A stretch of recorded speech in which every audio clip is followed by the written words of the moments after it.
E um prazer vocês estarem aqui em plena segunda, com esse trânsito caótico, com essa vida caótica que a gente leva aqui no Rio de Janeiro.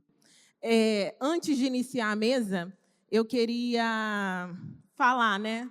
A gente está completando 10 anos desse trabalho de monitoramento, acompanhamento, atendimento das dinâmicas da violência armada na Maré, acompanhando as famílias, atendendo as famílias, esse trabalho que é um diferencial nas favelas do Rio de Janeiro, em todo o Brasil, um trabalho que é feito de forma territorializada, do morador, com muitos moradores, incluindo a equipe do Eixo Direito à Segurança Pública, que está aqui presente. Então, nada disso estaria acontecendo sem essa equipe, sem a força dos tecedores e tecedoras da Redes da Maré também. Então, uma salva de palmas para todos nós.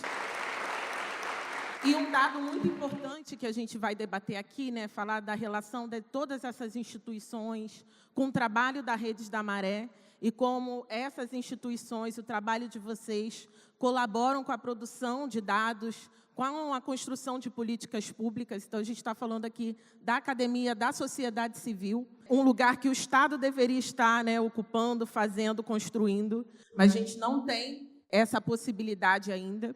E um dado que é muito alarmante são as 160 mortes nesse período que a gente acompanha de uma década. Então, dentro das 160 mortes, a gente tem a vivência, né, cotidiana com a Bruna Silva, que é uma das nossas mobilizadoras, mãe do Marcos Vinícius, que esteve aqui com a gente desde a manhã, acompanhou o Congresso para Crianças e Adolescentes.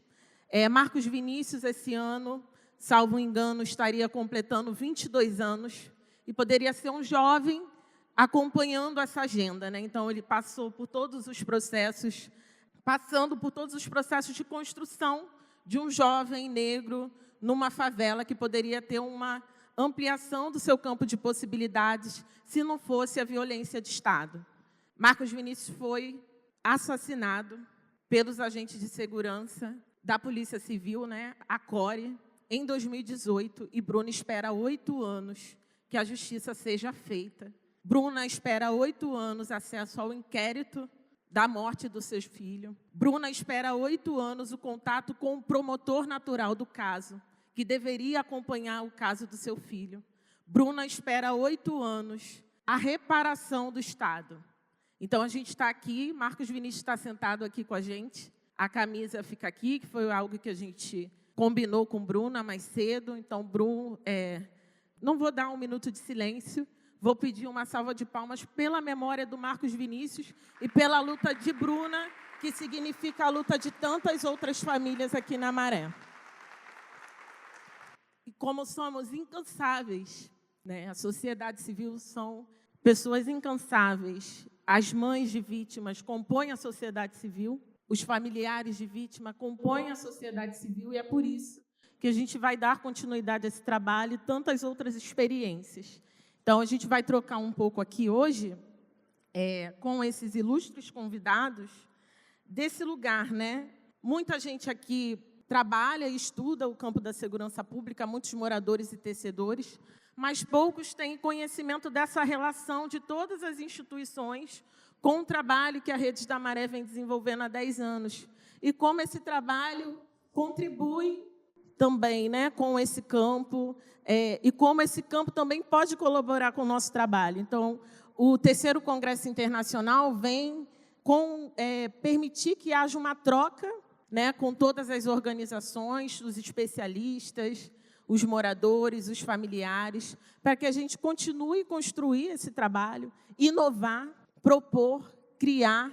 Então, todo ano, a gente vai começar a fazer de 2 em 2 anos essa agenda.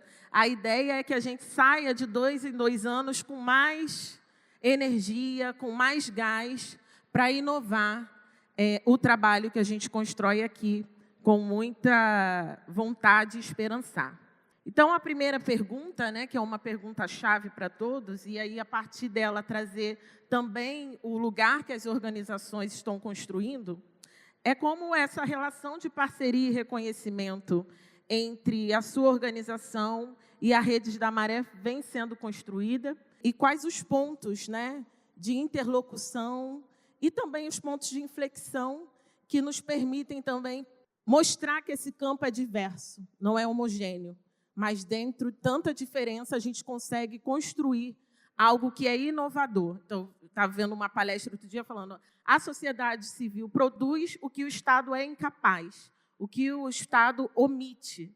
Então, também, qual é o nosso poder aqui de união, né, de confluência, para propor algo ainda maior do que todos nós vem construindo em suas agendas, em suas caixinhas, em seus territórios. Bom, boa noite, pessoal. Eu quero começar agradecendo demais o convite da Redes, dizer que eu fico muito emocionada, me sinto muito privilegiada de estar aqui hoje. A minha relação com a Maré, como militante, pesquisadora, trabalhando e com muitos amigos aqui, é de mais de 20 anos. Eu estava lá naquele evento em que a Redes foi oficialmente criada como Redes. Então, é emocionante para mim voltar no Congresso e poder falar um pouco do trabalho da organização que eu represento hoje aqui, né? Um ciclo longo de relacionamento, voltar aqui como uma conferência, para mim, realmente me deixa muito honrada, me deixa muito emocionada. Muito obrigada aos companheiros da Redes pelo convite. Eu trabalho no Fogo Cruzado, não sei se todo mundo conhece, é uma organização que, basicamente, conta tiroteios no Rio de Janeiro há 10 anos. Essa metodologia foi desenvolvida pela Cecília em 2016, começou o trabalho aqui no Rio. Hoje em dia, esse trabalho é desenvolvido em 57 cidades brasileiras, nas regiões metropolitanas do Rio, então não é só no município Rio de Janeiro, né, é em toda a região metropolitana, de Recife, de Salvador e de Belém do Pará.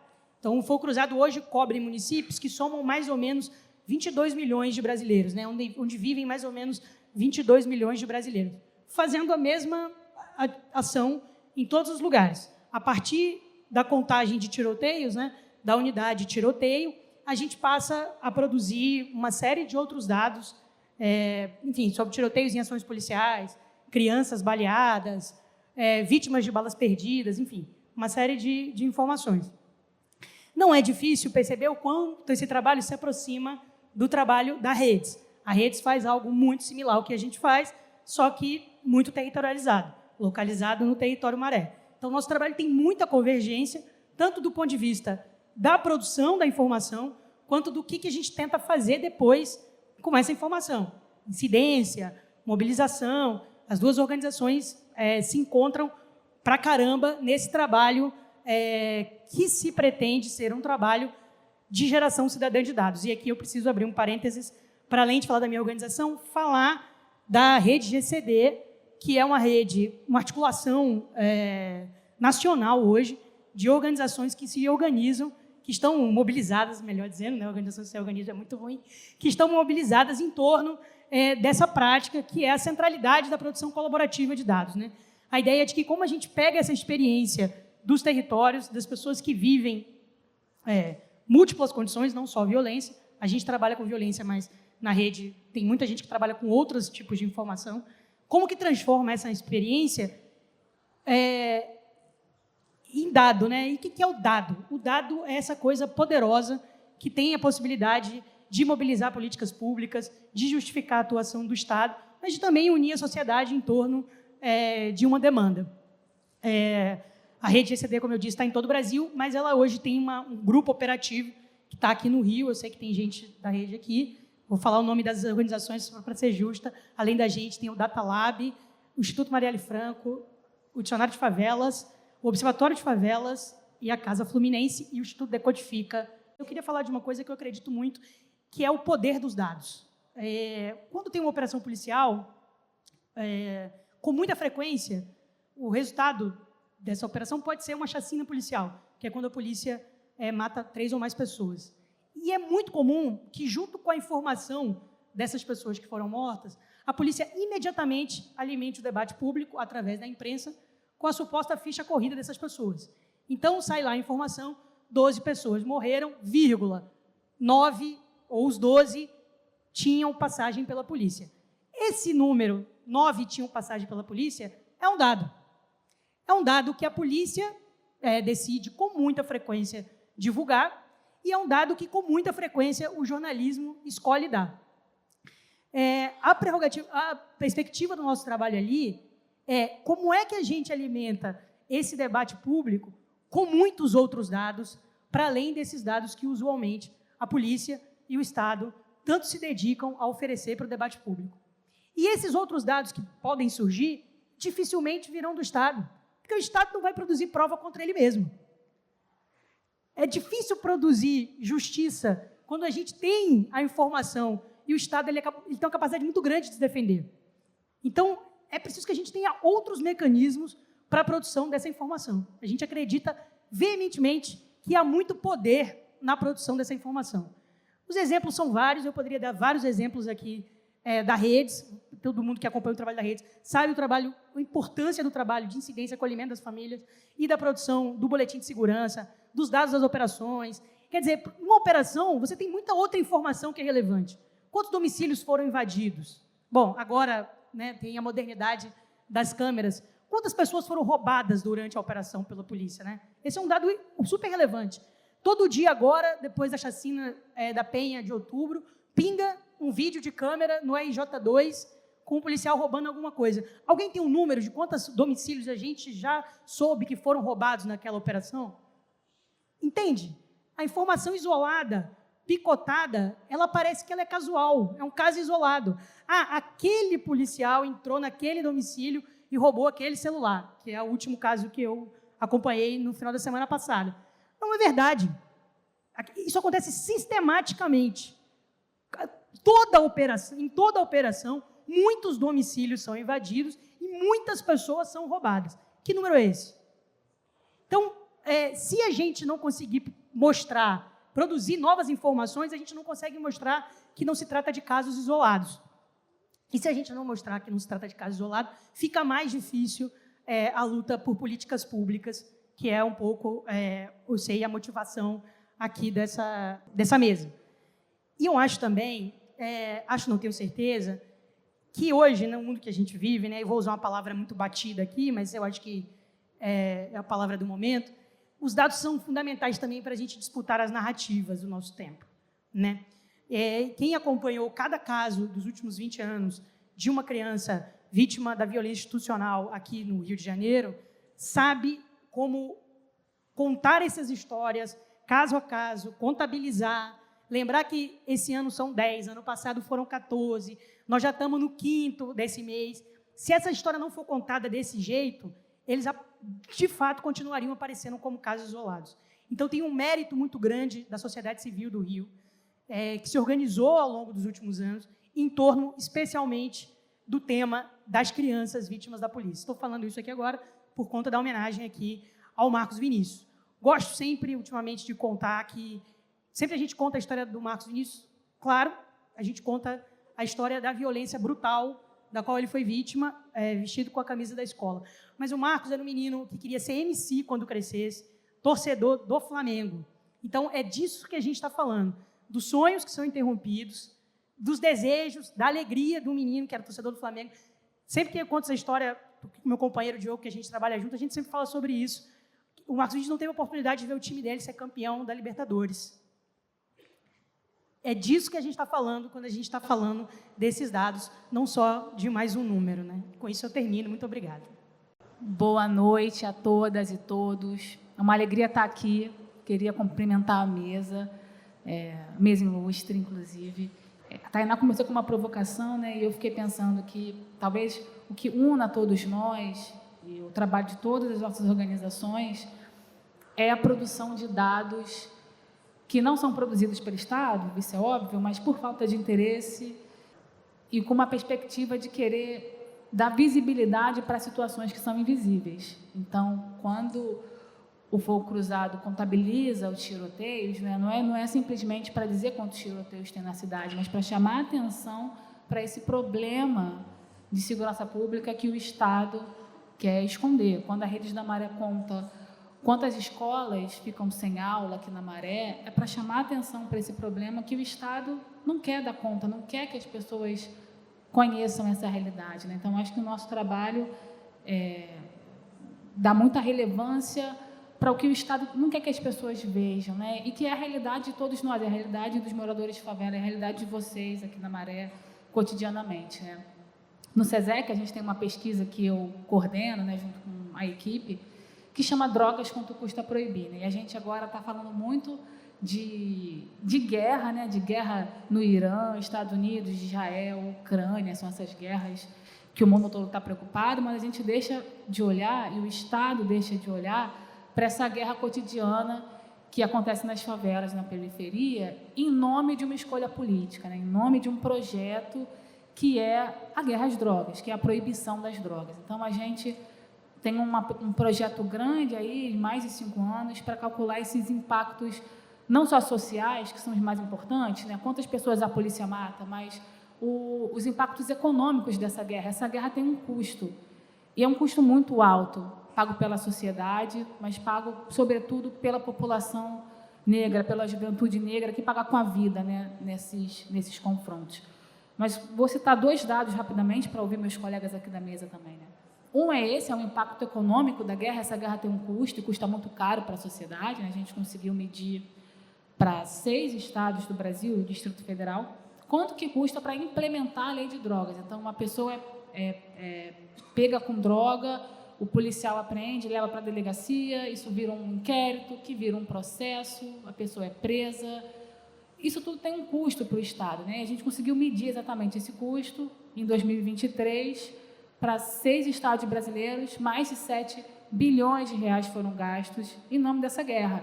Recursos que poderiam ser aplicados na construção de escolas, na construção de postos de saúde, enfim, de moradias populares, né? Recursos públicos que poderiam ser investidos de forma mais eficiente.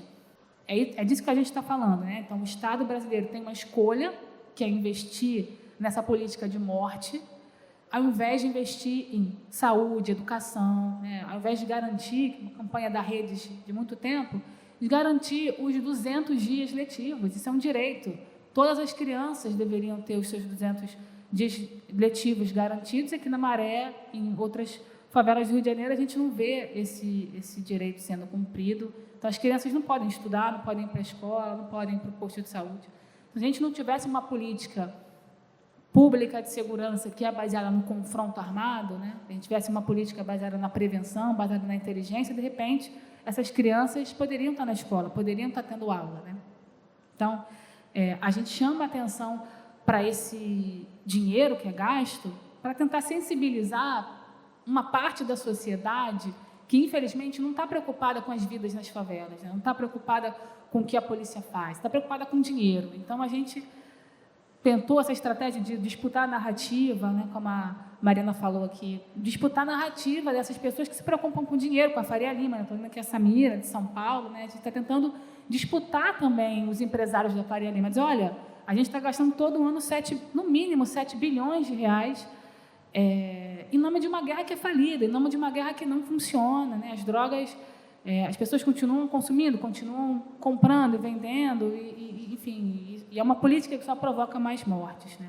E mais insegurança e mais violência. Para encerrar, chegando perto dos meus 5 minutos finais, eu queria voltar para esse ponto da educação, né? Que aqui foi o Cruzado, tem pesquisa sobre educação, Geni, todos nós temos essa preocupação com a educação. Né? Se a Rede da Maré contabiliza quantos dias os alunos ficaram sem aula, né? Isso é um dado muito importante, porque, claro, sem aula o aluno não aprende, se ele não aprende, ele interrompe os estudos, enfim, tem uma série de impactos. A gente também tem um estudo, chama Tiros no Futuro, que a gente conseguiu medir exatamente o impacto dessa violência armada. Utilizamos dados do Fogo Cruzado, a gente pegou os tiroteios com participação de policiais, mediu o impacto no aprendizado das crianças. Então, a gente conseguiu ver lá que essas crianças que estão expostas a tiroteios perderam, em média, 60% do que deveriam aprender em português e 100% do que deveriam aprender em matemática em um ano. É muita coisa. Isso é um dado pedagogicamente muito relevante, que ele perde num ano e isso se acumula para os anos seguintes. Né? Então, a gente está falando de uma escolha pública, né? O Estado que faz operações policiais, que interrompem as escolas, e os alunos deixam de aprender. Isso tem um impacto gigantesco, cumulativo, né, ao longo dos anos. E a gente está falando de sonhos, de projetos, de carreiras, não só de vidas interrompidas, que é o principal, mas de sonhos, de carreiras, de projetos interrompidos. Né? Então, fiquei nesses dois exemplos do dinheiro para tentar sensibilizar uma parte da sociedade e da educação, que eu acho que é fundamental, né?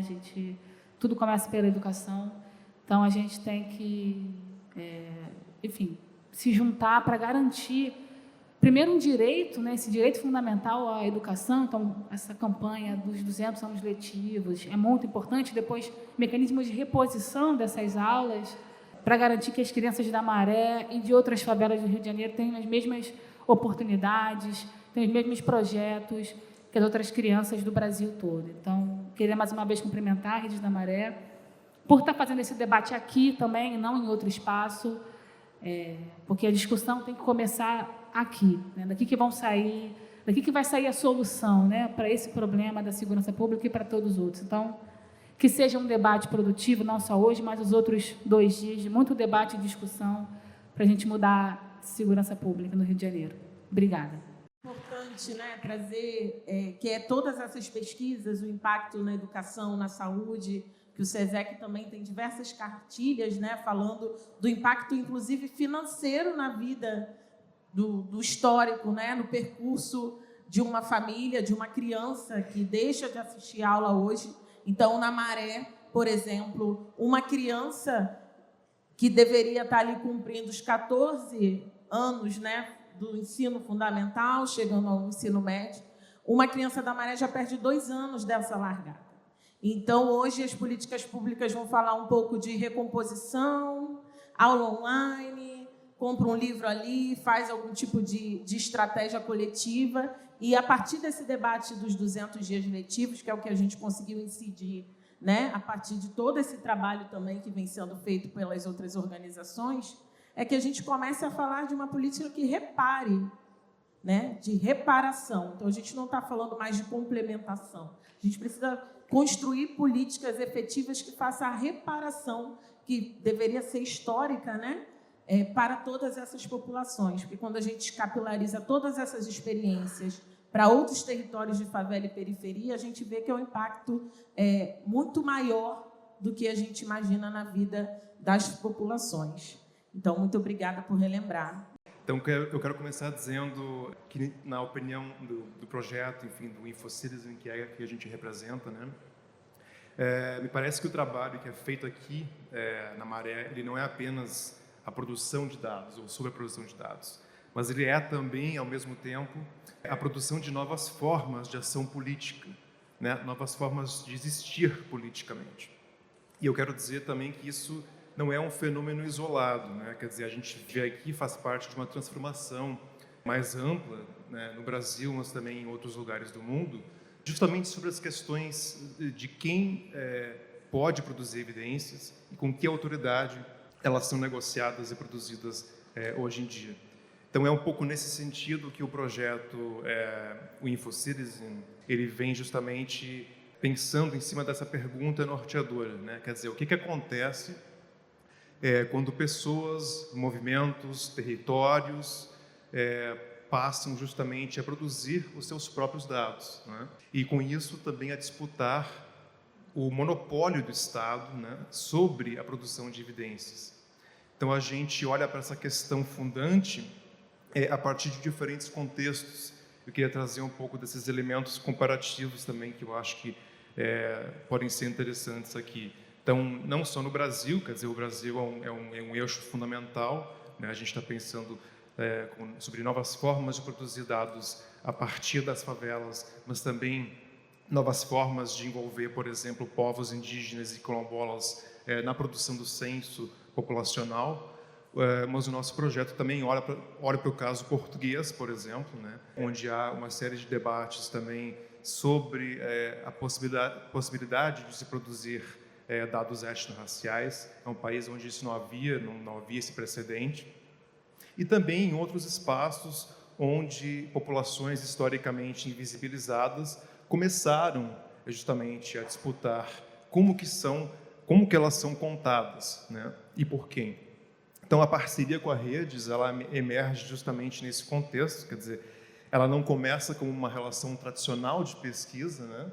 Eu acho que isso é um ponto muito importante. Ela começa com um deslocamento importante, né? A gente não chega aqui porque faltavam dados, né? A gente não vem trazendo ferramentas técnicas, muito pelo contrário, a gente vem para aprender, né? E a gente chega aqui justamente porque já existia uma prática extremamente sofisticada, importante de produção de dados, né? E mais do que isso, uma prática que conecta dados com a vida cotidiana, com a vida diária, com a avaliação de riscos, com políticas públicas e com a luta por direitos, né? Então, a gente vê isso muito bem no trabalho da Maré, né? Quer dizer, então, iniciativas como o próprio De Olho na Maré, que mostram isso muito concretamente, né? Então, ao longo dos anos, a série histórica que vocês produziram, né? A gente vê como que dezenas de operações policiais foram registradas com impactos diretos, não é?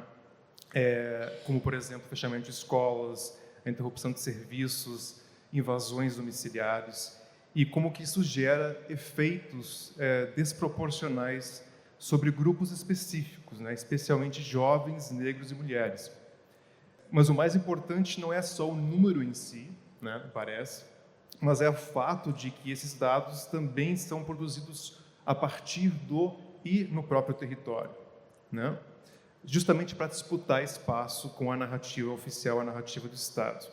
E é justamente isso que a gente chama no InfoCities, né? A gente vem pensando isso a partir da ideia de atos de datificação, que é uma ideia que a gente desenvolveu, a Alina e eu, ou então também a ideia de um sensório de dados, uma ideia da Berta, que também é uma pessoa do projeto. Então, a ideia é a gente pensar um pouco também os momentos em que essa experiência vivida ela é transformada em evidência, né, para reivindicar direitos. Como é que isso acontece? Qual que é o contexto mais amplo disso?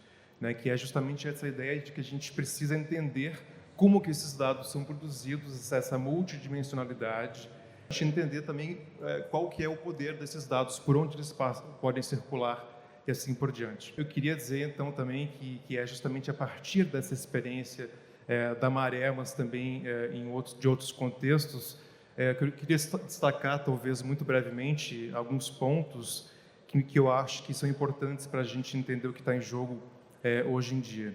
Então, o primeiro ponto é justamente a ideia de dados como direitos, que a gente chama de direitos numéricos no nosso projeto. Quer dizer, tradicionalmente, a gente sabe que é o Estado que produz números sobre populações para governar, mas o que a gente vê hoje é uma inflexão importante nesse sentido. Então, a gente vê grupos passando a produzir e disputar espaço político justamente a partir da produção territorializada de dados, também a partir da crítica aos dados oficiais.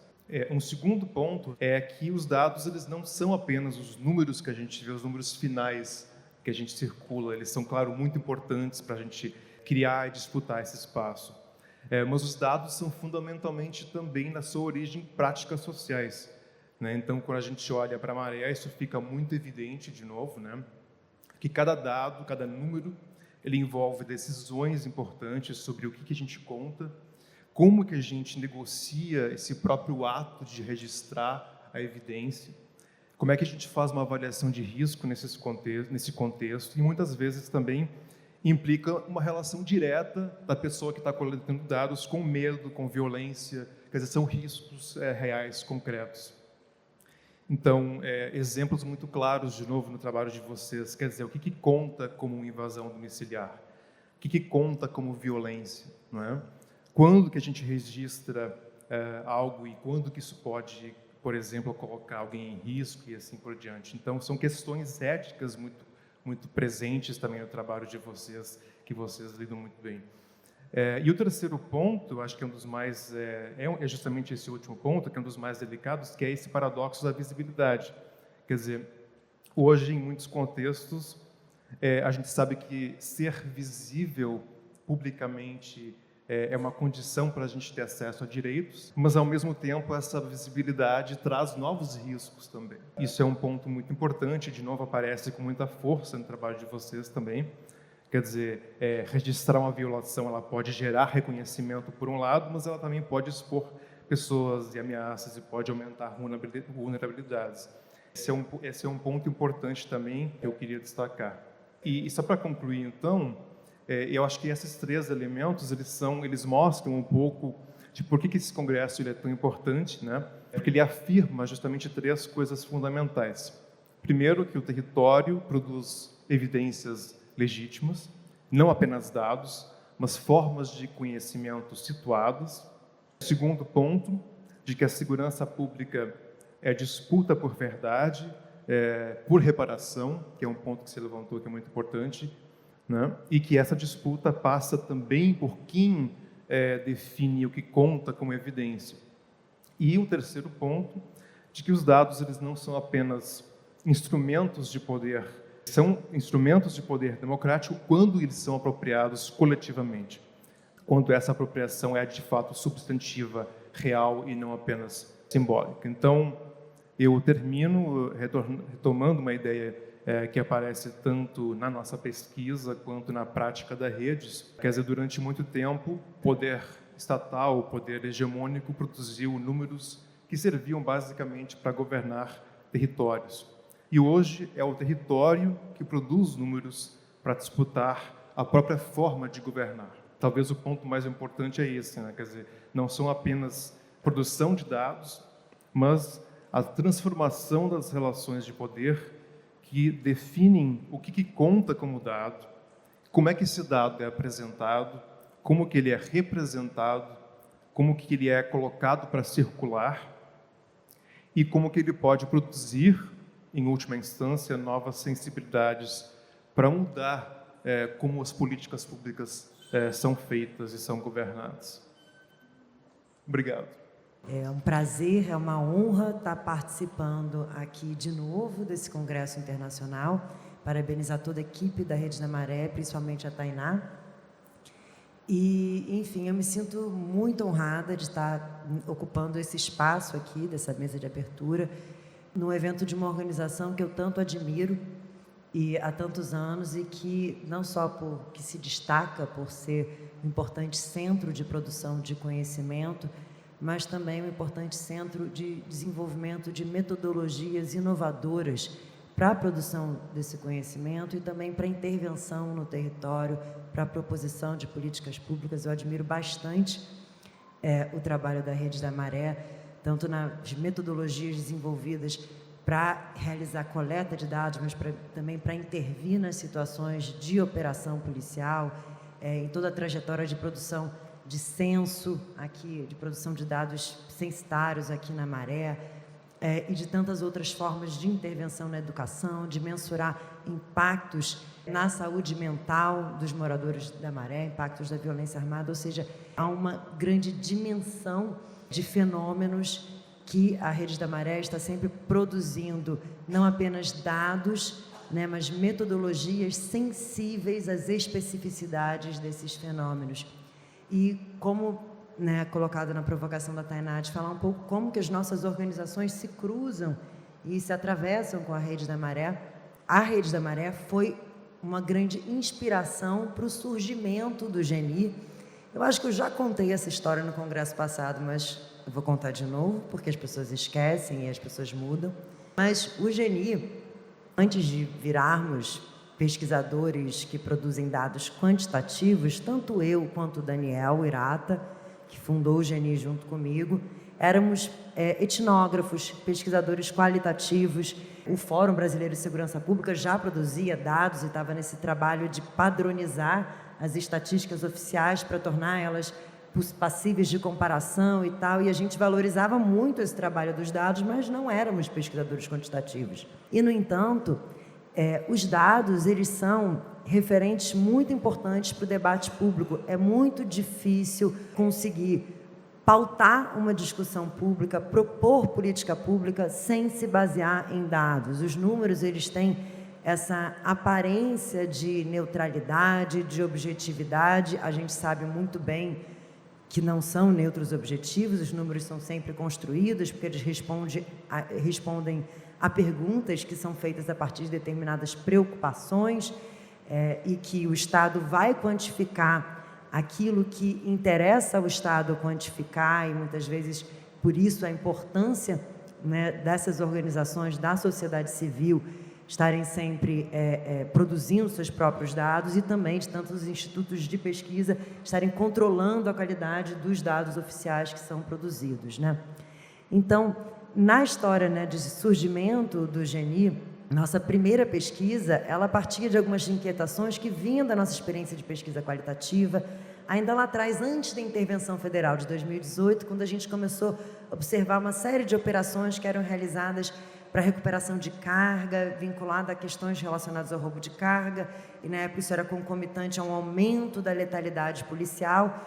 Então, tínhamos assim, uma hipótese de que aquele aumento da letalidade policial, que chegou no seu ápice em 2019, com 1.814 pessoas mortas pela polícia no estado do Rio de Janeiro, nossa hipótese era de que aquilo estava vinculado a um aumento da repressão aos crimes contra o patrimônio, né? Ou seja, em detrimento da proteção à vida, a proteção ao patrimônio estava levando uma maior letalidade policial num contexto de crise econômica, fiscal, política no Rio de Janeiro. Só que a gente não tinha como desenvolver essa hipótese, como comprovar essa hipótese, sem ter dados para mensurar a atividade policial. Como que a gente pode dizer que está existindo um direcionamento do uso da força para a proteção patrimonial, que era a nossa hipótese da época, se a gente não tem nenhum dado que permita mensurar a atividade policial? E foi nessa época que a gente se interessou por tentar achar dados sobre operações policiais, a gente foi atrás do ISP, a gente foi atrás de tudo, descobriu que eles não existiam, porque eles não eram produzidos. Foi nesse momento que a gente foi até o SESEC, né, que é nosso parceiro importante aqui no Rio de Janeiro, para tentar saber como que eles conseguiam dados, como que poderia ser produzido esse dado. Começamos a trocar tecnologia com fogo cruzado sobre a questão dos tiroteios, como que eles faziam para quantificar tiroteios. E a nossa grande inspiração para começar a quantificar operações policiais no Rio de Janeiro foi o trabalho desenvolvido aqui pelo De Olho na Maré, na Rede da Maré. Viemos para cá, como é que vocês fazem, como é que vocês quantificam? Eu acho que aqui no Rio de Janeiro essas organizações se envolveram numa troca de tecnologias para a gente ajudar o trabalho um do outro e estabelecer uma série de parcerias, né?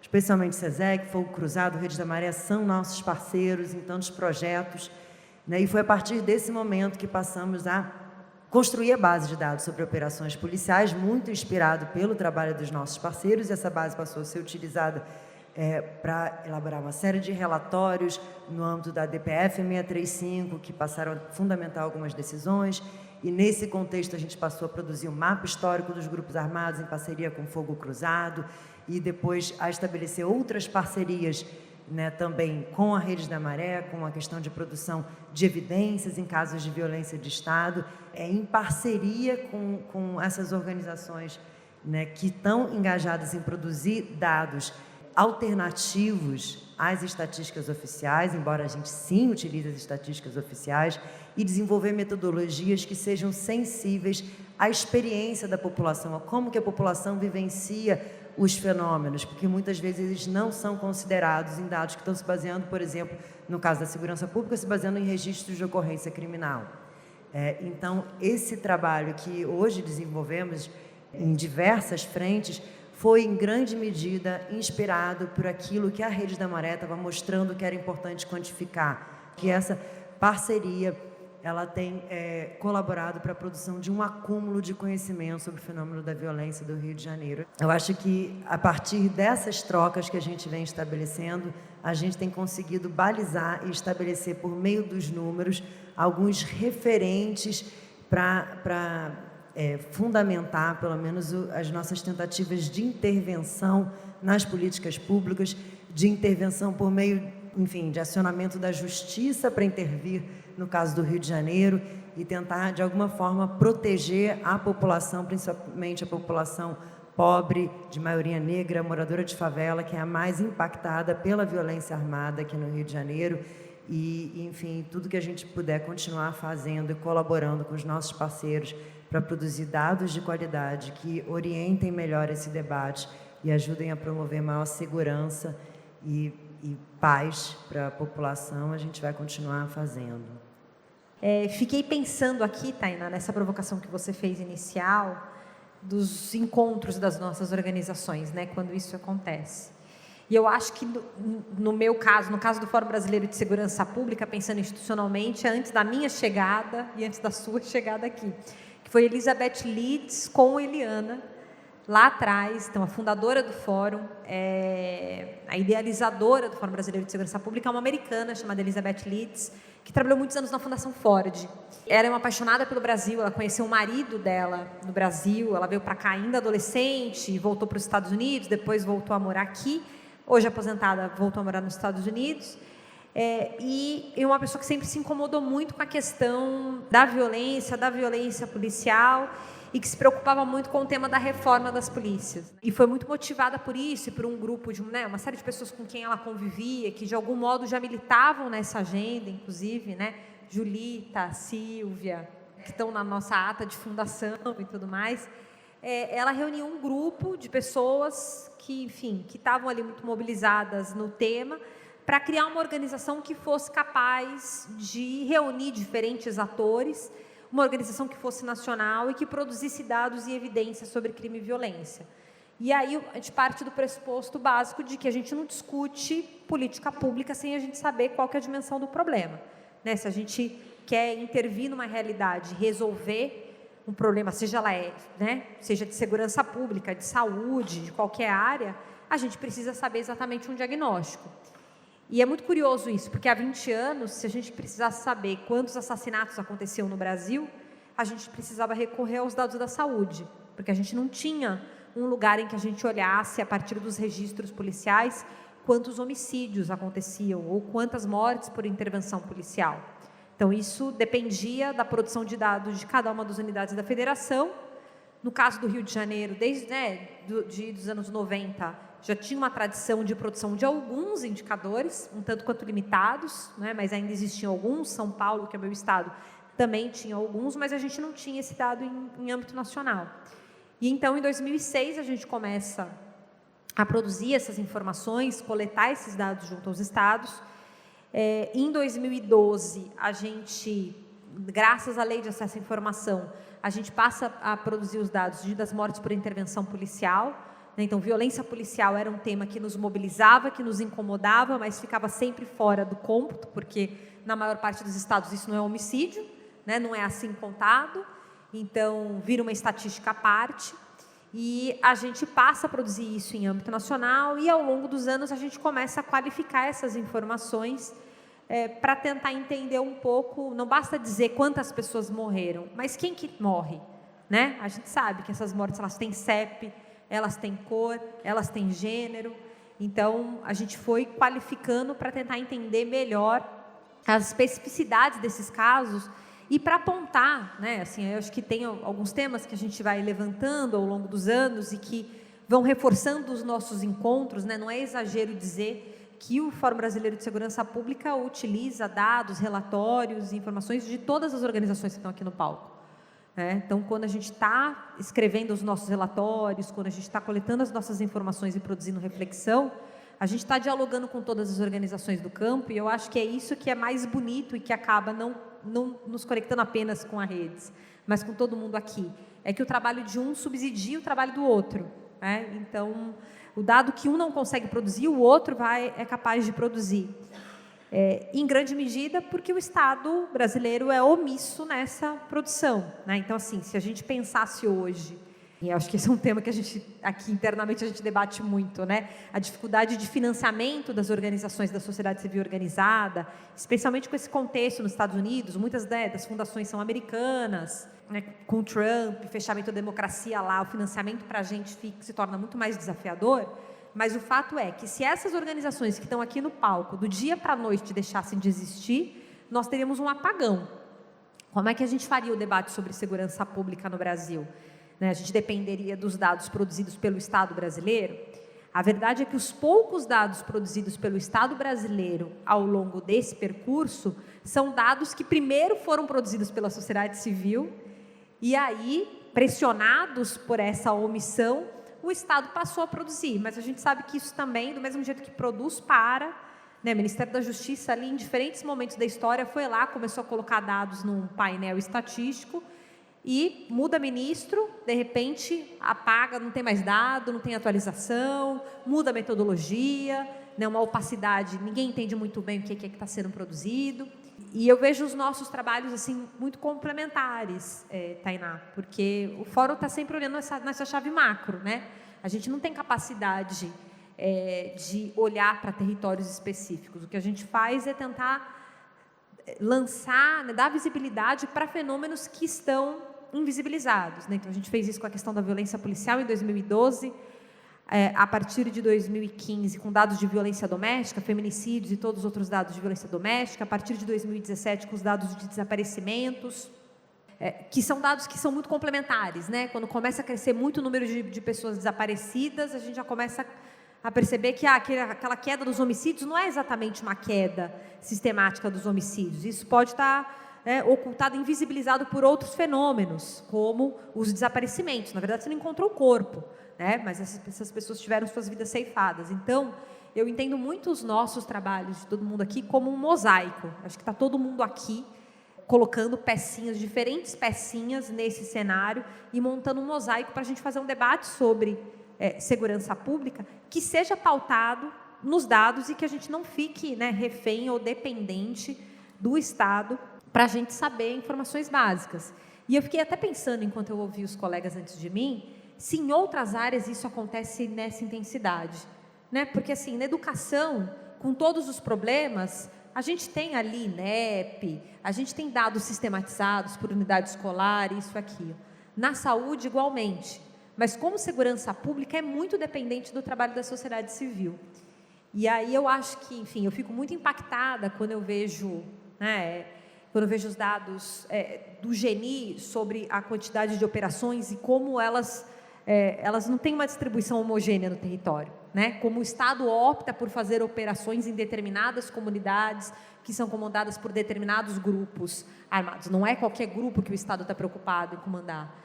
Quando o Fogo Cruzado vai mostrar a intensidade dos tiroteios, o SESEC nem se fala, né? A experiência do observatório, que vai muito além do Rio de Janeiro, hoje consegue trazer informações de regiões que muitas vezes ficam completamente invisibilizadas do debate nacional. Então, eu fico muito feliz de estar aqui com vocês hoje e amanhã também. Por que a gente faz o que a gente está fazendo? Não é o fetiche do dado, só porque a gente quer produzir informação, mas é para tentar mudar realidades. E como essa disputa de narrativa é essencial, como é poderoso vocês, além de dizerem, né, das 160, 165 vidas que foram, né, tiradas de pessoas que viviam aqui por conta da violência da polícia, pensar que as crianças em idade escolar que estão nesse território foram privadas, né, de um ano de um ano letivo ao longo de uma década por conta dessas operações, né? E aí depois vem aquele discurso, a gente está no ano eleitoral, vem aquele discurso de que a educação é que vai resolver todos os problemas, que o que está faltando é isso, a gente investir em educação. Cara, que educação, né? Que educação quando a criança com 4, 5 anos tem que aprender como é que ela se joga no chão quando ela ouve barulho de tiro? Do que a gente está falando? Né? Quais são os impactos socioemocionais disso na vida dessas crianças? Qual que é o impacto da vida das pessoas que residem nesses territórios? O medo de sair de casa, a consulta no posto de saúde que é cancelada. Então, eu acho que essa é uma tecnologia poderosíssima e que, enfim, acho que o fato da gente estar aqui hoje, eu encerro com isso, mostra que essa tecnologia social produzida aqui está sendo capaz de disputar essa narrativa, né? As tecnologias que todos nós criamos, de algum modo, estão sendo capazes. O percurso é longo, né? Acho que é algo muito difícil, mas eu acho que também, com todas as intempéries, somos resilientes o suficiente para fazer essa disputa e para mostrar que não vai ser tão simples, né? Eles vão continuar fazendo operação, eles vão continuar fazendo campanha em cima de corpos, mas a gente está aqui para disputar esse campo. Obrigada. A Cátedra Patrícia Scioli é uma iniciativa do Colégio Brasileiro de Altos Estudos, da UFRJ, que está aqui do lado, né? A então Universidade do Brasil, criada em 1950 para produzir conhecimento, mas, sobretudo, para transformar esse conhecimento em ação. Essa é uma luta que não está ganha, né, e que continua em disputa. E a cátedra, de certa forma, se insere dentro desse contexto. A cátedra é um lugar para a produção de conhecimento, mas, sobretudo, para a produção de ação. E esse nome, Cátedra Patrícia Acioli em Ética e Segurança Pública, não foi uma coincidência, foi uma ação política, foi uma escolha política e também uma escolha analítica, né? A Patrícia Acioli foi uma juíza, né, que teve uma atuação exemplar, sobretudo na região de São Gonçalo, assassinada por pessoas, por agentes públicos que ela mesma investigava, que fica, após o julgamento, né, foi a conclusão de que o assassinato da Patrícia não foi só um ato contra ela, mas foi um ato contra a justiça brasileira, contra a democracia. Portanto, falar da Patrícia Acioli nesse contexto da segurança pública, da justiça, de certa forma, falar sobre a democracia e ampliar um pouco essa discussão, né? Esse caso da Patrícia Acioli aconteceu no momento em que as redes sociais não eram tão ativas, né, quanto são hoje. E esse caso, né, é muito interessante também. Eu sou da Maré, sou cria da Maré, parte da minha formação foi com várias pessoas que estão aqui, alguns que não estão aqui mais, como, por exemplo, a Marielle Franco, que é um caso também muito emblemático desse primeiro elemento que eu gostaria de destacar na minha fala, que é um elemento fundamental, que é a conclusão de que a violência, ela não é externa ao aparato estatal, ela está imbricada no aparato estatal. Portanto, a gente reconhecer isso é absolutamente fundamental para que a gente faça a disputa desse aparato estatal. Então, a produção de informações, de dados, inclusive sobre o próprio caso da Patrícia, a gente reparou que tem pouca coisa na internet, pouca coisa disponível. Então, a gente entendeu que a produção de informações sobre esse caso vai nos ajudar a ampliar também, a criar uma metodologias, né, capazes de jogar luz sobre outros casos muito parecidos. Portanto, essa zona, né, de interseção entre o Estado e o crime organizado, ela é vital de ser enfrentada. A gente precisa falar sobre isso, né? E acho que a gente tem que falar sobre isso em muitas instâncias, né? Primeiro, eu acho que tem uma questão de tomada de consciência da própria população, né, que precisa entender também, claro, quem está na Maré, quem está nas favelas, sobretudo nas favelas cariocas, né, onde essa letalidade virou a regra, a gente entende que o papel do Estado não é exatamente um papel de garantia de direitos, mas a gente não pode perder isso de perspectiva. Então, acho que essa discussão na base, ela é muito fundamental. A cátedra, portanto, ela vira, na nossa perspectiva, esse dispositivo híbrido, onde a gente vai, ao mesmo tempo, refletir sobre esse estado de coisas, mas, sobretudo, agir sobre esse estado de coisas. E agir, nesse caso, significa, a partir de evidências dos territórios, fazer essa incidência nas políticas públicas. Porque, no final das contas, vale o que está escrito, não é isso? Para alguns, né? Mas nem sempre para a população que está na ponta, que está sofrendo o descaso do Estado. Portanto, essa transformação, primeiro essa geração dos dados, né? Acho muito a experiência da Maré, eu acho ela é realmente muito representativa para o Brasil, porque não é trivial, no meio de uma operação, fazer o acompanhamento e, em tempo real, gerar esse dado para aí sim, como a Mari disse no começo, disputar as narrativas, né? Porque quantas e quantas vezes a gente viu, após as operações policiais, essa justificativa pronta, né? O porta-voz da polícia já com um discurso numa folha carcomida, né? Porque é sempre utilizada. Então, esse processo de contra-informação é absolutamente relevante nesse contexto. Acho que essa sistematização e o cruzamento dos dados é uma tarefa, portanto, muito importante nesse momento. A gente agora, né, foi aprovada essa legislação nova, agora a gente começa a falar sobre um sistema único, né, voltado para a segurança pública, né, assim como a gente tem, por exemplo, na saúde, no SUS. Essa integração de dados é absolutamente fundamental. A gente, né, hoje, você liga a TV, liga o rádio, a gente vai ouvir falar várias vezes sobre inteligência artificial, sobre sistemas, sobre sistemas de informática, sobre plataformas de dados. A gente usa, a gente está com o celular na mão, mas a questão que se coloca para a gente é como a gente vai usar esse aparato tecnológico para produzir essas informações que, como também foi dito, não são neutras. Portanto, se não são neutras por um lado, não serão neutras pelo outro lado. Então, essa produção contextualizada, ela é absolutamente fundamental. O quadro, o diagnóstico sobre a violência do Rio de Janeiro, não é tão grave, né? E, em grande medida, a solução, portanto, não é tão grave porque algo está sendo feito. E na perspectiva da política de segurança pública colocada, o que está sendo feito é, mais uma vez, um enfrentamento policial com letalidade, sem, de fato, dar conta de que, antes de tudo, a segurança deveria ser encarada como um direito, né? Como um elemento que assegura direito, e que assegura direito não só à vida, mas que assegura direito ao acesso ao posto de saúde, né? À escola aberta, ao lazer. Segurança enquanto um direito, mas como um direito ampliado, numa lógica até urbana, né? De urbanidade, é algo que a gente precisa avançar. Um dos projetos, e aí já para começar a concluir, uma das iniciativas que a Cátedra desenvolveu no último ano foi a criação do Observatório do Feminicídio. A gente está acompanhando, né, os casos absurdos e que aumentam cada vez mais, né, sobre feminicídio no Brasil.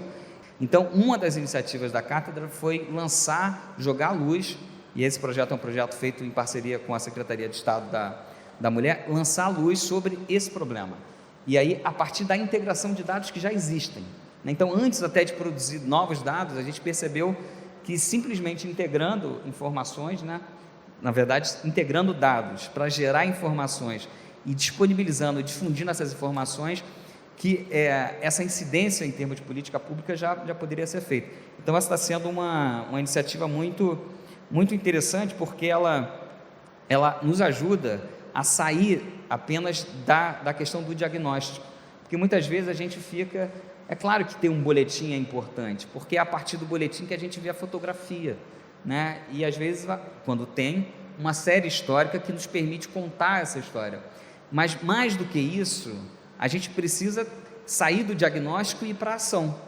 E a ação, como eu disse, é claro, a gente vai fazer isso a partir, enfim, da incidência em políticas públicas, mas a gente precisa fazer isso a partir do debate público, né? E da conversa mais ampliada.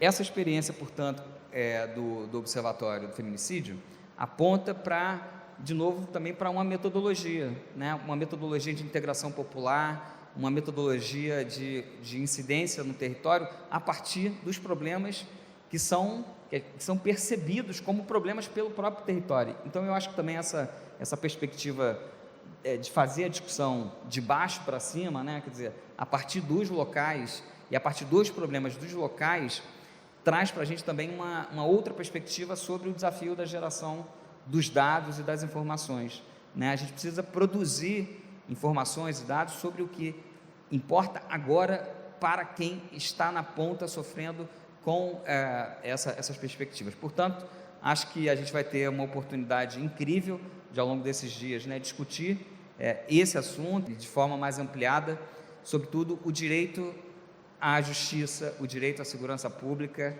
e eu agradeço mais uma vez a oportunidade de apresentar a nossa cátedra Patrícia Scioli em Ética, Justiça e Segurança Pública. Tem que elevar também a energia e pensar formas aí de adiar o final do mundo, né, que a gente vive todo dia, usando aí as palavras do Ailton Krenak.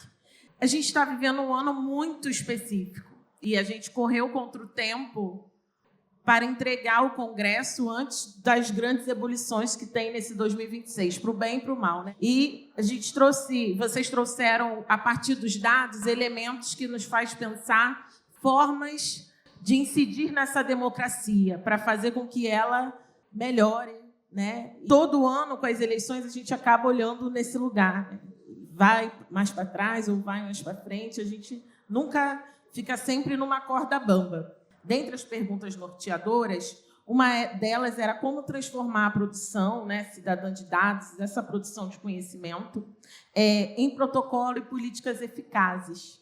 Como esses dados que a gente produz pode ser levado de forma ainda mais democrática para a população. Então, a gente ainda vê muita dificuldade em levar essas informações e dados para o grande número da sociedade, né, que é pensar de forma pedagógica com as populações que mais precisam e também pensar a mudança de corações e mentes, né, desses que estão aí com a caneta na mão para gerir as nossas vidas. E mudar também a perspectiva para que as populações e quem, de fato, deve seguir, né, no caminho da nossa sociedade esteja nestes lugares de poder, disputando, né, criando política pública. Como transformar essas nossas produções e levá-las de formas mais próximas à população. Eu sou um profissional de comunicação, né? Trabalhei minha vida inteira com essa comunicação, vamos dizer assim, para o convencimento. E eu tenho brincado com os meus amigos, dito o seguinte, cara, se eu trabalhasse para o presidente, eu também ia dizer para ele não falar de segurança pública. Se eu fosse marqueteira do Lula, eu ia dizer, puxou o assunto de segurança pública, você finge um AVC. Porque, de fato, ele não tem muito para dizer. Eu estou dando esse exemplo, e sim, vou votar no Lula, claro. Estou dando esse exemplo como anedota para dizer o seguinte, essa mudança não vai vir de lá para cá. Essa mudança não vai vir do Estado. O Estado não vai dar essa mudança como ele nunca deu direito nenhum de mão beijada para nenhuma população oprimida, em nenhum caso de opressão. A gente pode falar da saúde universal, a gente pode falar dos direitos dos povos indígenas, a gente pode falar de um monte de coisa. Então, isso não vai vir. Isso não vai vir também, está claro, dentro de toda a concertação que é a história, a política brasileira, isso não virá de um partido, de um político. Nós, a sociedade, precisamos tomar isso na mão. Então, não tem uma resposta, né? Como é que a gente faz isso? A gente continua fazendo tudo isso que a gente está fazendo, eu acho. Acho que a gente continua contando a operação policial, a gente continua se mobilizando, a gente continua produzindo informação, conteúdo, espaços como esse, o quanto a gente puder, porque eu acho que a mudança vai vir da nossa capacidade de mobilizar mais, denunciar mais, construir mais, negociar mais também. Porque não adianta só nós contra o Estado, né? A gente precisa entrar no Estado também para que a política pública aconteça. Porque o caminho é a política pública, eu acredito. Uma outra coisa que a gente costuma dizer lá no Fogo Cruzado, quando a gente vai falar desse problema, né, da segurança pública e das desigualdades, a gente vai chegar lá longe, né? A gente vai chegar lá que o problema é o capitalismo, né? Só que não dá para eu estar no mesmo lugar que a Bruna, que é mãe do Marcos Vinícius, e dizer para ela que a história do filho dela não vai se repetir mais quando o capitalismo acabar. Não dá, pessoal. Essa resposta ela tem que chegar antes. A garantia do direito à vida, sobretudo, a Samira falou, né? A gente sabe quem são as vítimas principais da violência no Brasil. A garantia do direito à vida para os homens e meninos negros brasileiros precisa chegar antes da superação do capitalismo. Não dá para a nossa resposta ser só, existe uma revolução um dia. Não dá. E essa resposta é a política pública. Segurança pública vai ser um tema central esse ano para as eleições, isso a gente já viu aqui, inclusive no Rio de Janeiro, né? A gente já teve uma prova concreta disso. Então, eu acho que é investir na comunicação, nessa disputa de narrativa, mas com um ponto muito preciso, que é o Estado brasileiro, sobretudo no Rio de Janeiro, investe há 30 anos num modelo de segurança pública que não funciona. Eu acho que essa tem que ser a tônica.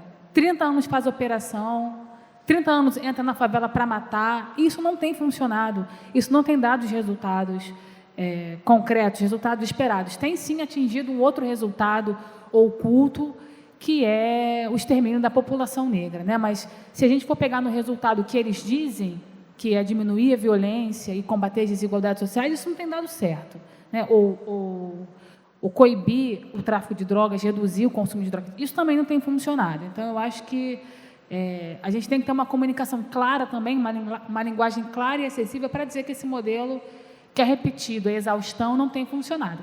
E eu acho que os nossos dados contribuem muito para a construção dessa narrativa, né? Que eu, ouvindo a Samira, eu não posso deixar de dizer que os dados do Fórum são assim um farol para todas as nossas organizações. Quando sai o anuário, a gente já vai enfim, querendo saber, ver todos os dados, as tendências. Então, eu acho que é isso, é continuar fazendo o que a gente está fazendo, investindo na produção de dados, mas, sobretudo, investindo em uma comunicação com sentido, né? E uma comunicação também muito clara, com uma linguagem acessível, para dizer que esse modelo de segurança pública não tem funcionado e pegar práticas que já funcionam, que o governo federal já vem tentando colocar em prática, para dizer, isso aqui funciona, a gente tem que apostar nisso aqui, isso aqui há 30 anos sem repetido, não funciona, é um modelo que a gente tem que abandonar. Então, acho que pensar nessa forma, né, para esse ano de eleição, e aí também não só as nossas organizações, mas nós, enquanto cidadãos, né, de convencer o vizinho, de convencer a vizinha de que esse tema é importante e de que, investir no modelo que a gente está investido há 30 anos não tem funcionado. Acho que é por aí. Obrigada novamente. Vou tentar trazer alguns elementos a partir do que a gente tem visto no projeto também. O primeiro ponto que eu acho que é importante quando a gente pensa no modo como a produção de dados ela pode adentrar o terreno da transformação institucional, provocar, de fato, mudanças concretas, como que a gente pode conectar dados territoriais com infraestruturas institucionais. E aqui a gente vê também, a partir da experiência da Redes, que isso significa menos a simples absorção dos dados e mais formas estratégicas de articulação. Então, a gente vê isso, por exemplo, quando os dados da Maré entram em ações judiciais, quando vocês dialogam com defensorias, com o Ministério Público, não é? Quando vocês buscam influenciar debates sobre protocolos de operação. A gente também vê isso em outros contextos da pesquisa, estratégias semelhantes, por exemplo, em Portugal, a gente vê como movimentos sociais têm buscado justamente influenciar diretamente institutos de estatística, né, para incluir a produção de dados étnico-raciais como política de Estado.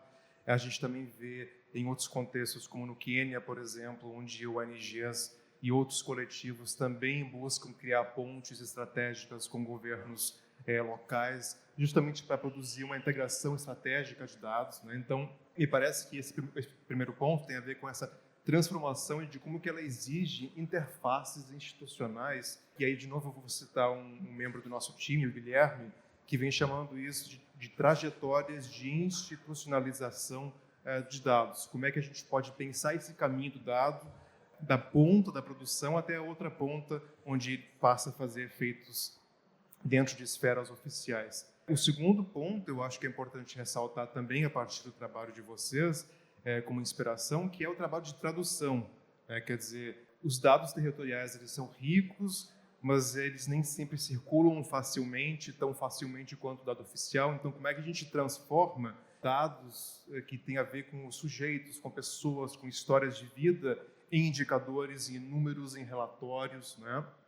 Em visualizações? Como é que a gente dialoga e cria linguagens institucionais sem perder a complexidade da experiência, que é aquilo que caracteriza a produção situada de dados, né? Então, eu acho que esse desafio que aparece muito fortemente também na Maré, que é de manter essa densidade da vida dentro de formatos que também envolvam ou que interpelem o Estado. E o terceiro e último ponto, que eu acho que é como é que se constitui a legitimidade pública, que é o ponto mais decisivo, né? Quer dizer, os dados eles só transformam políticas quando eles ganham legitimidade pública, não é? Então, quando eles circulam, quando eles criam debate, quando eles produzem pressão, quando eles também formam públicos em torno de novas evidências.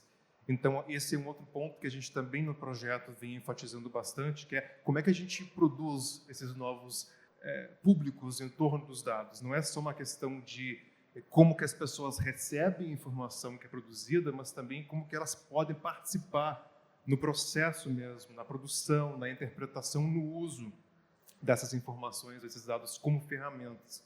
E um último ponto, se me permite, que eu acho que tem a ver também com a gente repensar como é que os dados são investidos de confiança. Quer dizer, a lógica tradicional sempre é que os dados do Estado são os dados que se beneficiam de uma esfera de confiança natural. Mas como é que a gente pode produzir caminhos bilaterais de produção da confiança nos números? Quer dizer, não basta só o Estado validar os dados do território, não basta o território produzir dados de forma completamente autônoma, mas é preciso pensar nesse processo bidirecional, né? Quer dizer, as instituições públicas aprendendo com o conhecimento situado e também as iniciativas territoriais ganhando reconhecimento e escala nesse processo. Sobre como salvar o mundo, eu confesso que desde o dia 28 de outubro do ano passado eu perdi minha fé na humanidade e ainda não consegui recuperar. Mas já pensei em desistir diversas vezes, mas aí a gente pensa, derrota a gente já tem, né? Se a derrota a gente já tem, é melhor cair batendo. O marco, né, que foi a chacina da PEN do Alemão, assustou não apenas o volume horrível de morte, a experiência de horror, a cena dos corpos, o horror das famílias terem que retirar os corpos da mata, mas chocou também pela opinião pública a maneira como as pessoas chancelaram isso e a maneira como as respostas políticas que a gente encontra para a questão da segurança pública, para a preocupação da segurança pública no âmbito assim, da política partidária, no espectro da direita, defesa aberta do extermínio, e no espectro da esquerda, uma defesa do aumento de pena para crimes e aumento da punição. Ou seja, está todo mundo ainda dentro de um marco que o problema da segurança pública é um problema da impunidade, que não se mata e não se prende o suficiente, porque, ou seja, está todo mundo ainda dentro de uma lógica racional de custo de oportunidade, de que se as penas forem muito altas e forem aplicadas com frequência, as pessoas não vão praticar crime. E, bem, isso não corresponde com a realidade, porque aprende-se cada vez mais, mata-se cada vez mais. Todo mundo que está no crime, de alguma forma, sabe que vai morrer ou ser preso, né? Então, assim, tem uma irracionalidade conduzindo a segurança pública, que é nesse sentido que os dados, eles tentam trazer alguma luz, algum ponto de referência que não seja simplesmente a acusação moral, o escândalo, o medo, a disseminação do pânico, o uso disso para, né, venda de soluções fáceis, populistas. Então, quando a gente tenta, né, argumentar que, bem, operações policiais não são um método eficiente de combate ao crime, períodos com mais operações são períodos com incidência maior de crime, ou o fato de se conduzir operações há várias décadas não conteve a expansão do controle territorial armado. Quando a gente chama atenção para esses dados, a gente está tentando combater estruturalmente, né, são alguns pontos nevrálgicos, que é a ideia de que matar e prender funciona, e não funciona, né? Então, eu me lembro de sempre cresci ouvindo que educação é uma solução de longo prazo. Não, não é. De longo prazo é ficar gastando fortunas e fortunas em operações que nada mais fazem do que interromper o funcionamento do tráfico de drogas durante algumas horas e causam impactos e danos à população que são gravíssimos. Então, enfim, tentar mostrar a irracionalidade daquilo que se faz é algo que eu acho que os nossos dados, de todas as nossas organizações aqui, de uma forma que a gente possa olhar, né, com dados unificados. Todas as organizações aqui estão trabalhando há muito tempo para isso, mas a gente está tomando de lavada, a gente está perdendo, né? É a impressão que eu tenho. Desculpa. Gente, acho que o caminho é árduo, né? É duro. Pensando um pouco na sua provocação, Tainá, eu acho que a gente tem algumas frentes que são muito necessárias, né? Uma, eu acho que é uma questão de ocupar todos os espaços, né? E disputar essas narrativas em todos os espaços. Então, são com as organizações de base comunitária nos territórios, nas redes sociais, na imprensa, na grande imprensa, no Congresso, né? E aí eu acho que talvez o nosso maior desafio se dê com a política partidária. Minha maior aflição, que eu acho que dialoga com a fala da Carol, né? Que é um pouco essa falta de esperança na política partidária, e eu acho que aí as nossas organizações, nenhuma das nossas organizações está preocupada em informar a gente para ir para a política partidária, mas isso é algo que, de algum modo, o campo progressista tem que conseguir fazer em maior escala, né? A gente tem que estar nesses espaços e disputar esses espaços, a gente tem que estar no Congresso, a gente tem que estar no Senado, a gente tem uma eleição decisiva para o Senado esse ano, e provavelmente a gente vai perder de lavada, né? Grandes chances disso acontecer. Então, mesmo que o Lula seja reeleito, a gente perdendo a eleição para o Senado, a gente pode ter, né, impeachment de ministro do STF, mudanças profundas na nossa Constituição. E o que me leva, acho que é o ponto central e final da minha fala, que eu acho que assim, a gente tem conseguido disputar esses diferentes espaços nesses diferentes lugares, ainda que a política partidária seja muito dura. Mas eu acho que a nossa maior disputa, e é essa que eu fico me perguntando muito, como é que a gente faz, como a gente disputa corações e mentes da população. E aí eu acho que fala com o que a Carol estava dizendo sobre a chacina no ano passado. Como é que a gente fala com os medos das pessoas e mostra para elas, que assim, eu acho que uma população que está amedrontada, que está cansada, quando a Dona Maria acorda todo dia, às 4h30 da manhã para ir trabalhar, e às 5h30 ela está no ponto de ônibus e levam o celular dela, ela está puta, ela quer que prenda e deixe 40 anos preso o moleque que levou o celular dela. Quando você precisa de uma ambulância e você não consegue que a ambulância entre onde você mora, porque tem barricada, você quer mais que a polícia entre e mate mesmo, ainda que a polícia tenha matado teu sobrinho, Então, eu acho que o nosso maior desafio é como é que a gente mostra para essa população que está amedrontada, que está exausta, que essas soluções autoritárias, que essa violência que o Estado vem propondo em muitas frentes, é a violência da letalidade da polícia, mas é a violência da prisão, é a violência que se manifesta em tantas esferas. Como é que a gente mostra para eles que isso não vai resolver o problema, Não é com mais violência que a gente vai resolver o problema. E é aí que eu acho que a gente patina e que eu não sei se a gente, que é a pergunta de 1 milhão, que eu não sei se a gente tem resposta, mas eu acho que a gente precisa construir esse caminho e essa resposta juntos. Bem, evidentemente que não tem resposta, muito menos resposta certa para isso. Mas eu acho que dentre os muitos desafios que a gente tem, um deles é o desafio de linguagem mesmo. Acho que apareceu aqui, de certa forma, na fala de vocês todos. Como a gente vai comunicar utilizando as ferramentas, inclusive as ferramentas atuais, nesse contexto das redes sociais, desse novo jeito de comunicar, que é rápido, que é fugaz, que é cheio de problemas, mas que está sendo ocupado, em grande medida também, pela narrativa hegemônica sobre algo que é fundamental, uma pergunta que é fundamental, que é: o que é segurança pública? Eu acho que discutir sobre o que é segurança pública, colocar essa pergunta, e a partir dos moradores também, tentar discutir o que é segurança pública, porque eu acho que a partir dessa provocação, a gente pode, talvez, entrar num ponto que eu acho que é fundamental, que é, de fato, trazer a discussão sobre segurança para o campo do direito. Como que a gente mostra, sustenta, com dados, evidências e, sobretudo, também com protocolos, com ação prática, o que é a segurança pública. A gente vai ter que comunicar e a gente vai ter que agir, eu acho que nesse sentido. E aí eu acho que a gente vai ter que, então, do ponto de vista prático, acho que a discussão ela tem que virar protocolo, ela tem que virar ação. Eu acho que tem uma questão da apropriação, então, você sabe, da lei, dos dispositivos, e talvez não só também das leis, dos dispositivos que estão criados, mas também do que eventualmente possa ser criado por essas localidades. Então, quer dizer, a gente está discutindo segurança pública há muito tempo.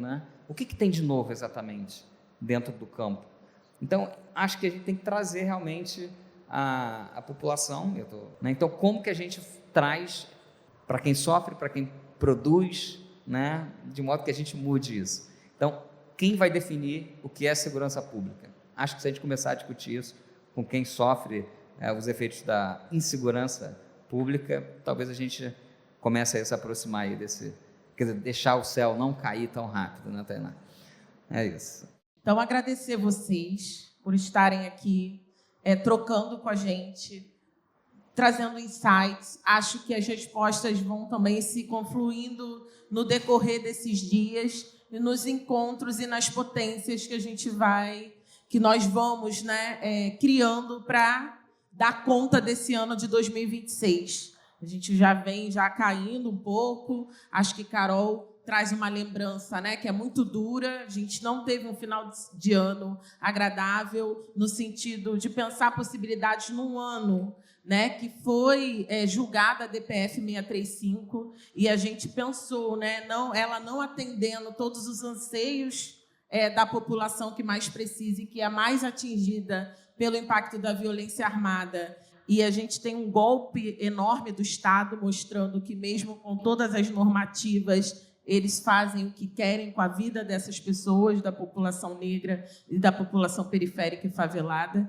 E a gente está aqui, mesmo depois desse grande golpe, pensando possibilidades e formas de avançar e garantir o mínimo de cidadania para todos. Eu acho que o trabalho de vocês corroboram com isso e a gente fica muito feliz de abrir essa noite, abrir os trabalhos do 3º Congresso Internacional falando sobre segurança pública na Maré, com todos esses convidados e com vocês aqui, até esse horário, atentos, com a escuta, com o sorriso, com a esperança, né? Acho que o que nos traz aqui, não só até agora, mas com todos os trabalhos que nós fazemos nas nossas frentes diversas, é a esperança de dias melhores. E a gente vai continuar nessa fronte aí, nesse fronte, lutando, estudando, colocando o nosso bloco na rua. Obrigada. E iniciamos o 3º Congresso Internacional falando sobre segurança pública na Maré.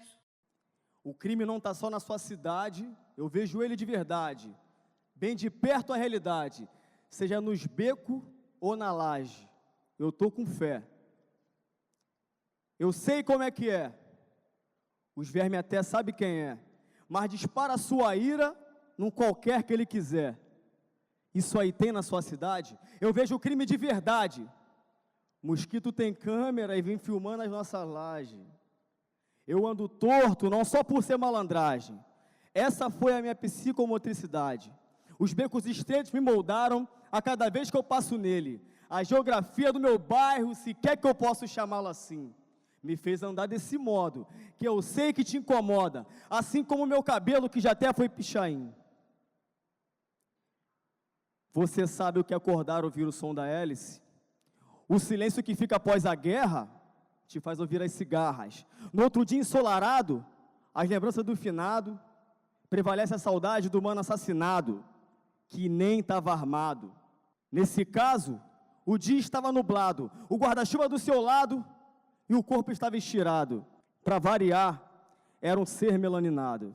Uma vida, várias e várias vidas num processo contínuo de criminalização da favela, da sua cultura e um apagamento histórico da produção de conhecimento que a favela já exerce, já executa, no processo de matança, no processo de extermínio de moradores, moradoras, crianças, jovens, adultos, senhores, senhoras, moradores de favelas e periferia. Eu queria trazer um pouco da minha perspectiva, a partir da arte, a partir da cultura, na literatura popular, para que a gente inicie de uma forma leve, mas que também tenhamos o objetivo cumprido, que é debater segurança pública, que é propor as nossas perspectivas, os nossos dados produzidos de forma muito competente no que diz respeito à segurança pública. Quero agradecer a Rede da Maré, quero agradecer toda a organização, todas as instituições envolvidas, e é isso.